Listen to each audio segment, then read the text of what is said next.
சுரேசலவின் CID விசாரணை அறிக்கை கோட்டபாயவுக்கு எதிராக அதிரடி உத்தரவு. முன்னாள் ஜனாதிபதி கோட்டபாய ராஜபக்ச மற்றும் ராணுவ அதிகாரிகள் இருவருக்கு வெளிநாடு செல்ல தடை விதிக்கப்பட்டுள்ளது. உயிர்த்த ஞாயிறு பயங்கரவாத தாக்குதல் சம்பவங்கள் தொடர்பான விசாரணைகளுக்கு அமைவாக இந்த தடை உத்தரவு பிறப்பிக்கப்பட்டுள்ளது. குறித்த உத்தரவானது கோட்டை நீதவான் பசன் அமரசேனவினால் பிறப்பிக்கப்பட்டுள்ளது.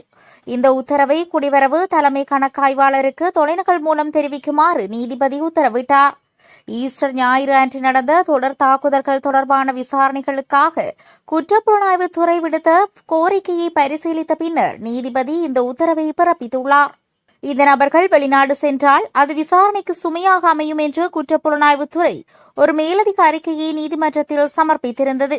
இந்நிலையில் தாக்குதல்களில் மூன்றாவது சந்தேக நபராக உள்ள முன்னாள் ராணுவ புலனாய்வு தலைவர் சுலேசலை குறித்தும் விசாரணை நடத்தப்படும் என்று குற்றப்புலனாய்வுத்துறை நீதிமன்றத்தில் தெரிவித்திருந்தது.